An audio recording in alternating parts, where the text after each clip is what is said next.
বাংলাদেশে তুরস্কের প্রতিনিধি দল তারা দেখা করেছেন সে দেশে প্রধান উপদেষ্টা মোহাম্মদ ইউনূস এবং সেনাপ্রধান ওয়াকারুজ্জামানের সঙ্গে। তাহলে প্রশ্ন হচ্ছে, তুরস্কের সঙ্গে বাংলাদেশের কি সম্পর্কে নতুন সমীকরণ তৈরি হচ্ছে? কারণ অবশ্যই আপনাদের মনে থাকবে, পেহেলগাঁও ঘটনার পর ভারতের অপারেশন সিঁদুরের সময় পাকিস্তানকে কিন্তু অস্ত্র সরবরাহ করেছিল এই তুরস্ক। আর সেক্ষেত্রে পাকিস্তান, চীন, বাংলাদেশ এবং তুরস্কের মধ্যে যদি একটা সমঝোতা তৈরি হয়, সেটা কি ভারতের জন্য যথেষ্ট বিপজ্জনক হবে? একাধিক প্রশ্ন এক্ষেত্রে উঠে আসছে। কারণ দক্ষিণ এশিয়া কি তাহলে তুরস্কের জন্য নতুন মঞ্চ, নতুন সাম্রাজ্যের ছক এরদোয়ানের তুরস্কের? ঢাকার সঙ্গে সাম্প্রতিক যে সামরিক বোঝাপড়া, সেটা কিসের ইঙ্গিত দিচ্ছে? কতটা বিপজ্জনক হবে ভারতের জন্য এই ইঙ্গিত? আমি কথা বলবো, আমাদের সঙ্গে টেলিফোনে রয়েছেন কর্নেল সৌমিত্র রায়। কর্নেল রায়, যে বিষয়টা জানতে চাইছি, তুরস্কের প্রতিনিধি দল বাংলাদেশে গিয়েছেন, সেক্ষেত্রে দক্ষিণ এশিয়া কি তুরস্কের জন্য নতুন একটা মঞ্চ, ভারতের জন্য কতটা বিপজ্জনক হতে পারে আপনার পর্যবেক্ষণ? হ্যাঁ, এটা যে ব্যাপারটা হলো যে টার্কির বা তুরস্কের একটা ডিফেন্স টিম বাংলাদেশে ভিজিট করলো, আর তারা মোহাম্মদ ইউনূসের সঙ্গেও দেখা করলো, আর বাংলাদেশের চিফ অফ আর্মি স্টাফ ওয়াকারুজ্জামানের সঙ্গে দেখা করে মিছিল করেছে। এবারে আমি আসি, এটা নিয়ে একটা ব্যাপার যেটা হলো আমার অ্যাসেসমেন্টে, যে পাকিস্তান, চায়না, টার্কি, বাংলাদেশ, এই একটা অ্যাক্সেস কিন্তু তৈরি হলো। তার কারণ হচ্ছে যে আমরা আমাদের অপারেশন সিন্দুরে দেখলাম যে পাকিস্তান, চায়না আর টার্কি এরা কিন্তু একসঙ্গে মিলে ভারতের বিরুদ্ধে এই অপারেশন সিন্দুরের এগেনস্টে মোকাবেলা করেছে, যেটা অবভিয়াসলি আমাদের deputy chief of army staff lieutenant general Rahul Singh এটা কিন্তু অফ লেট একটা ডিসকাশনের মধ্যে উনি স্টেট করলেন যে উনি চাইনিজরা ডাইরেক্টলি ইনভলভ ছিল পাকিস্তানকে সাপোর্ট দিতে। সেই সাপোর্ট শুধু পাকিস্তানকে টেকনিক্যাল সাপোর্টই ছিল না, ইন্টেলিজেন্স সাপোর্টই ছিল না, বরং একটা স্যাটেলাইট দিয়ে ভারতের পুরো অরব্যাট, মানে ভারতের সামরিক বাহিনী কোথায় কিভাবে ডিপ্লয় করা পাকিস্তানের এগেনস্টে, সেই সমস্ত ইনফরমেশন গুলো পাকিস্তানকে পাস করেছিল। আর যেটা আমাদের মিলিটারি অপারেশন ডাইরেক্টরের থেকে কনফার্মও করলো যে যখন পাকিস্তানের মিলিটারি অপারেশন ডাইরেক্টর বলল যে আমরা সিজ ফায়ার চাই, তোমরা যুদ্ধ থামাও, তখন পাকিস্তানের ডাইরেক্টর অফ মিলিটারি অপারেশন কিন্তু মেনশন করেছিল, আমরা সব জানি ভারতবর্ষের সামরিক বাহিনী কিভাবে ডিপ্লয়, কোথায় তারা কিভাবে আমাদের আক্রমণ করবে। তার মানে আমরা দেখলাম যে পাকিস্তান, চায়না, আর এর সঙ্গে চলে এলো টার্কি। টার্কির থেকে শুধু পাকিস্তানকে মিসাইল আর ড্রোনই দেওয়া হয়নি, বরং ইনফরমেশন বলে টার্কি থেকে সোলজার, মানে ট্রুপস প্লাস টেকনিশিয়ান এসেছিল এই পাকিস্তানের মাটিতে এই ধরনের ড্রোন গুলোকে অপারেট করার জন্য, সিমিলারলি কিছু মিসাইল সিস্টেম অপারেট করার জন্য। তার মানে ওপেনলি টার্কি অ্যানাউন্স করলো, আর অন গ্রাউন্ড তারা বললো যে আমরা পাক, চায়না সঙ্গে আমরা এক। তার মানে পাকিস্তান, চায়না, টার্কি এক হয়ে গেল। এবারে আমরা দেখি বাংলাদেশ, হঠাৎ করে আমরা দেখলাম টার্কির ডিফেন্স টিম বাংলাদেশে এলো, আর যতদূর আমার মনে হয় যে বাংলাদেশের ইউনূস সরকার আর চিফ অফ আর্মি স্টাফ তারা এই যে এখন যে প্রেজেন্ট সিস্টেম অফ ওয়ারফেয়ার, যেটা আমরা দেখলাম অপারেশন সিন্দুরে কিভাবে যুদ্ধ হলো, কনসেপ্ট অফ ওয়ারফেয়ার যে চেঞ্জ হয়ে গেল, তারপর ইসরায়েলি ইরানে কিভাবে যুদ্ধ হলো, তারপর রাশিয়া ইউক্রেনে কিভাবে যুদ্ধ হচ্ছে, এই যে তিনটে বড় ব্যাপার, এই যুদ্ধের এই তিনটে ব্যাপার, স্ট্র্যাটেজি, ট্যাকটিক্স আর কমব্যাট, যেটা পুরনো ডক্টরিন সেটার থেকে হটে গিয়ে একটা টোটাল একটা নতুন ডক্টরিনের মধ্যে পৃথিবীর সমস্ত সামরিক বাহিনী এসে গেল। আমি ছোট্ট করে একটা উদাহরণ দিই।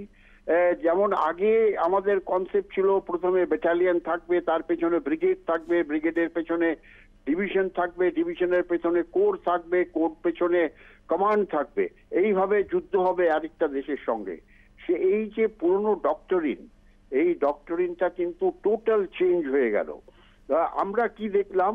আমরা দেখলাম যে আর আগে ছিল কি এখানে ফ্রন্ট এইদিকে, যুদ্ধের রেয়ার এইদিকে, যুদ্ধের রাইট ফ্ল্যাঙ্ক একদিকে, যুদ্ধের লেফট ফ্ল্যাঙ্ক এইদিকে, এই কনসেপ্ট পুরো আউট হয়ে গেল। তার কারণ মিসাইল ওয়ারফেয়ারে আর ফাইটার এয়ারক্রাফট ওয়ারফেয়ারে না কোনো লেফট, না কোনো ফ্রন্ট, না কোনো রেয়ার, না কোনো রাইট থাকলো, পুরো যুদ্ধের জোনটাই কিন্তু এক হয়ে গেল।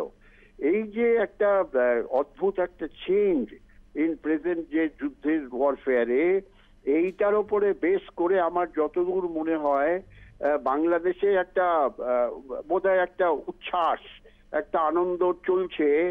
তারা চাইবে টার্কির থেকে প্রথমে হচ্ছে এয়ার ডিফেন্স ইকুইপমেন্ট, মানে এর যদি আমাদের দিক থেকে মিসাইল বা আমাদের দিক থেকে ড্রোন বা আমাদের দিক থেকে এয়ারক্রাফট বাংলাদেশে যায় বা আসে বা অন্য কোনো দেশ থেকেই হোক, তাহলে সেটাকে ডিফেন্ড কি করে করবে? যে ইকুইপমেন্ট গুলো দরকার সেই ইকুইপমেন্ট গুলো টার্কির কাছে এরা চাইবে।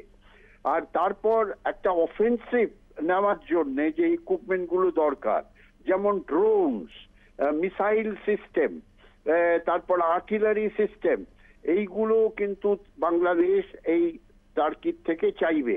হয়তো এর যে কিছু ব্যাপার আছে, যেমন ড্রোন, হয়তো টার্কি চাইবে যে আমাদের জায়গা দাও, আমরা এখানে তোমাদের এখানেই ড্রোন তৈরি করব, বা আমাদের জায়গা দাও তো আমাদের তোমাদের এখানেই আমরা মিসাইল তৈরি করব।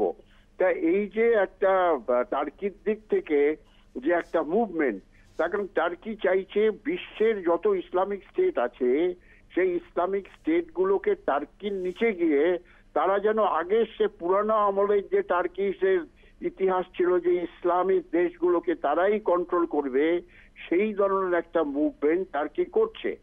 কিন্তু একটা জিনিস বুঝতে হবে আমাদেরও, এই যে অ্যাক্সিসটা, এই axis Pakistan, China, Turkey, Bangladesh আর মালদ্বীপ টালদ্বীপ তো আছে, ওগুলোকে আমি ধরছি না, গণ্য করছি না, এটা একটা ডেঞ্জারাস অ্যাক্সিস। আর এই অ্যাক্সিসটা কিন্তু সাউথ এশিয়ান রিজনে যে একটা ব্যালেন্স, যে সিকিউরিটি ব্যালেন্স, এই সিকিউরিটি ব্যালেন্সকে ডিসপ্লেস করে দেবে। আর শুধু তাই না, বাংলাদেশ হচ্ছে আমাদের ব্যাকইয়ার্ডে, এখানে এই ধরনের একটা বিশাল আর্মস রেস যদি চলে আসে, তাহলে শুধু ভারতবর্ষ ব্যাকইয়ার্ডের দিক থেকেই থ্রেটন হবে না, আমাদের যে নর্থ ইস্টার্ন রিজন আছে কমপ্লিটলি, সেই নর্থ ইস্ট রিজনটাও কিন্তু থ্রেটেন্ড হবে।